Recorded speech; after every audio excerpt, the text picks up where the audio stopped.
As per the last census, Bangalore had a decadal growth of over 48%.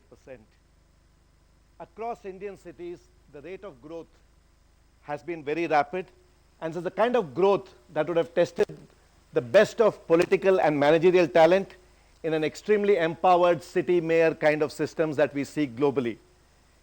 Given that we do not have proper urban governance systems at city government, we do not have visionary leaders, and we lack urban administration skills, we have actually a perfect storm developing across our cities. Now, each of us have our own view in terms of what's the problem with the city. For someone, it could be the traffic. For someone else, it's about the roads or the water supply or the pedestrian walkway, you name it. Each of us have a different view as to what's the problem with this city. People in other cities have other views, but it's a finite set of problems that people are speaking about. The question really is, if we are to see change in our lifetime, we need to be able to find some positive disruption models in this space. Now, Gandhiji famously said, we should be the change, let us be the change that we wish to see, and we'll come back to that by the end of this talk. Sorry. Now, this is a chart, it's a fried egg. The choice of government as the yellow cholesterol thingy is purely by chance. So they are there, and the rest of the guys around them are the do-gooders who are trying to make cities better. So you typically will have resident welfare associations, NGOs, and some interested citizen. But if you look at this fried egg again, there is one major stakeholder that is missing out here, and that's business. You don't find business sufficiently involved on issues of urban governance. And let's therefore try to understand what is it that business is doing in this space. If you look at the common citizen, the new Maharajas are the people in government. So even if today if you see a member of parliament, a member of the legislative assembly or the corporator, people go saying fix the potholes, get me water supply. That's the nature of the request that the common citizen has got. But if you look at the behavior of business, they are in trade union mode in this space. Why trade union? So typically, what does business tell of their trade union when trade union makes demands? They say, look, be responsible. You have no sense of how bad the business is, and you're making these irresponsible demands and the like. Now shift to their behavior in the city space. What are they demanding of the powers that be? Make this place work, fix the infrastructure, allow me to work by making that happen, without even making the effort to see whether we have the systems in place, do we have the people in place to make cities better. So they make no effort to understand what's the nature of problem in running a good city, but they demand saying fix this place. No different from the way of what they tell their own trade unions. Then there is a second aspect out here. Yes, it is true that we had a social contract. Business was supposed to be about creating jobs, was supposed to be in terms of paying taxes and maybe paying bribes. In return, they expected government to take care of defense, law and order, provisioning civic services. We can rave and rant for all that we want, but the reality is this contract between government, business is broken. So you can either keep raving and ranting about it or doing something in this particular space. Now, this is a typical pie of a balance sheet that you will see, any balance sheet that you take of any business. But there is a line item which is here in this chart, which you will not find in any balance sheet in India or in the world, which is the cost of a dysfunctional city. The key thing really here is, if a city worked better, then the top line of companies will be better, and consequently the bottom line will also be a lot better. I mean, productivity will be better, logistics, I mean, I could go on, but you get a sense that all the balance sheets, which are the profit and loss statements that business most care about, has a line item which is there every minute of their lives while they work in the city, but it is not reflected in the balance sheet. Which really brings me to the key point, which is that if actually a city worked better, businesses stand to gain, and they stand to gain monetarily. Their profits will be better if the city worked. So my case really here is that business needs to get involved for its own vested business interests, and not because it's a socially, corporately, socially responsible, nice thing to do. there is enough reason for them to get. So you take interest in terms of your manpower talent or your capital goods or your raw material processes. Figuring out how to fix a city needs to be another item on CEO's agenda, because if they do that properly, they end up making more money. Now, I'll go to some examples in terms of how business can get involved in this particular space. In fact, before I go here, as I've been trying to canvass this idea as to why business should get involved, it normally takes between 1 to 2 years of effort of making this case to get some sense of people, a group of people coming up from business saying, I get it, how can one get involved? But once they figure that out, the first reaction is, I agree with this model, but why should I do it? Let the other business do it. So invariably, they want somebody else to do it rather than themselves.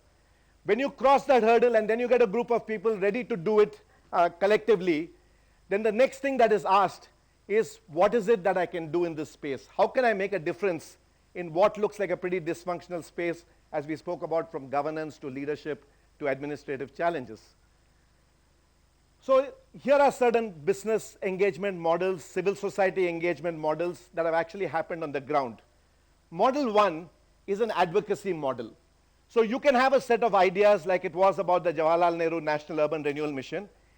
It is a $12 billion program for 63 cities that came about in 2005. And it came about because a certain set of people outside of government went and made the case that there's a case for making this a central government program. So that's really what I would call the advocacy role. The second model out here, this is an omelette in case it's not too clear. So here you beat the yolk and the white together. So this is a model. We had something called the Bangalore Agenda Task Force from 2000 to 2004. Here the political leadership of the day invites people from outside of government and say, look, can you work along with the system, alongside, and help make the city better? So this is a model of engagement where you are empowered by the system and you're working from within the system to make that happen. The third model, which is a thing that I've been evangelizing for the last 5-6 years, is the idea of City Connect. We are back to the fried egg. You're again working from the outside, but the civil society movement, which is working in this space, is strengthened by business joining it. Business is the new elite, and elites have responsibility, and they can't shy away from it. They can bring money to projects. They can bring volunteer energy to the table. And the idea of City Connect really is, can we collaborate between civil society and government? It, of course, assumes that government gives you a space to operate in this collaborative process. Can we collaborate together to make better cities, rather than complaining that the place is broken, it cannot be fixed, and tomorrow is not going to get any better? So I'll now give you a sense of 4 examples of where this collaboration between civil society and government can actually make certain projects come alive. So the first of this really deals with the whole issue of outcomes. Everything that we really care for is about outcomes as we go about our lives.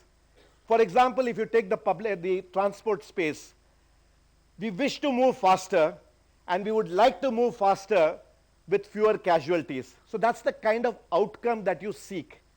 But everything about government is silos designed to withstand a nuclear attack, and silos that do not cooperate with each other to give you the outcome that you want. So that's the scenario. So if you take this space that you want to fix this problem that I spoke about, transport, you have about 8 to 10 bodies, from the corporation to the police to the public transport authority and the like. And in this scenario, if you talk to the public transport guy, his key metric, which he says is his success determinant, is that I added 1,500 buses last year. Is that a metric? Is that an outcome? So the concept of outcome thinking, by and large, does not exist in government. It's all about mega crore spending and project announcements. So one thing that happened during the Bangalore Agenda Task Force days is we created a platform called the BATF Summit. So the way this worked is every 6 months, you bring all the stakeholders, so the city corporation, the city police, the city development authority, the bus transport company, you bring them on a platform where the CEO gives a report in terms of what his agency has done and what his or her agency plans to do over the next 6 months. 6 months later, they or their successor come and report on what got done in a publicly transparent manner. This does two things. It improves the trust quotient with the citizens, and where you have interrelated projects, you have now a chance of integrating for better outcomes. So this is example one. The next one is related to property tax in Bangalore. So back in 2000, there was a kind of property tax where the revenue officer came and decided what property tax you needed to pay.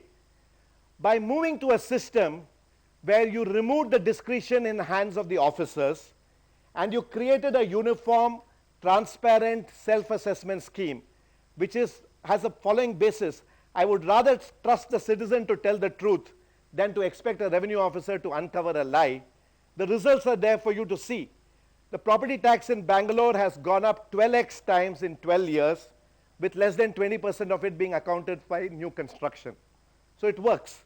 And again, this is another idea where people outside of government have worked with government to make something like this happen. The third really comes to our state of our urban infrastructure, which is roads. Now, we all give lip sympathy to pedestrians, saying that pedestrians are very important, but we go out and widen the roads for motorists. So what we do on the streets is the opposite of what we ought to be doing. So there is now this particular work in progress initiative which says, look, can we design roads where the pedestrian is truly at the heart of the planning process? They will have wider footpaths. They will cross at grade. The vehicles can go over grade or under grade. Followed by cyclists, followed by public transport, followed by the motorized vehicle, which will get uniform lanes.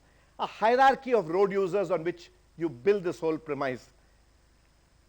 Now, this has resulted in a very interesting experiment. We still have to see over the next 1.5 years how it plays out. But civil society, under the City Connect platform, which went out and spent money on designs, on ideation, and gave it to the government has agreed to spend taxpayers' money to make those roads a reality. So, as I mentioned, the jury is out and we might mess up the implementation, but if things go to plan, about 30 kilometers of roads in the city center will be designed the kind of roads that when we go overseas, we say, why can't we have these kind of roads in our city? The last of the example deals with waste. Now, this is, of course, I believe there was a Nobel Prize laureate who said, just remember that at the end of the Stone Age, stones did not disappear. At the end of the Bronze Age, bronze did not disappear. So garbage is not going to disappear. So we're going to live with it, and the problem is going to get increasingly acute in the years to come. So right now, civil society, as we speak, and has been engaged over the last 3-4 months with this idea, we now realize that landfill as a model, it might work in the West, but in India, it is non-sustainable. What we have had in Bangalore as Mandur, the kind of villagers' protest, it's our Singur moment. So landfills are no longer sustainable. So you need to find decentralized solutions, segregation at waste at source, and the like. And some of us from civil society, where government is seriously cooperating in this whole endeavor, this is going to take 3 to 5 years to fix. It's not an overnight fix. But we are working together on a roadmap which we are collectively saying that we will work towards this. And the heart of the idea really is that not in my backyard needs to be giving way to yes in my backyard. So NIMBY to YIMBY is the heart of what we are trying to do in this space. Now, essentially, the point that I'm making through all this case really is the following. Businesses, civil society, we really have two options. We can crib about our collective lot, or we can do something about it. My construct simply is that if you don't do something about it collaboratively, a better tomorrow is not going to happen in our cities. We will go to our collective graves with things getting worse. It's not going to get better. And therefore, there is actually merit to find alternate models of collaboration between government and civil society to make life a lot more livable for all of us. This will involve aspects of co-creation. There's a whole lot of value of cross-pollination. There are areas where government is strong. There are areas where the private sector is strong. And that cross-pollination could lead for better cities. Which really brings me to the end of this presentation. I started by saying that Gandhiji said, be the change you wish to see. Amartya Sen said, we are the argumentative Indian. I think more than the argumentative, we are the opinionated Indian. All of us have an opinion on what others should do. Change rarely begins with us. And therefore, a sign for our times is to become the change that you want others to be. So if each of us followed that, chances are that change will happen much faster than sitting and expecting the other guy to do it. Thank you.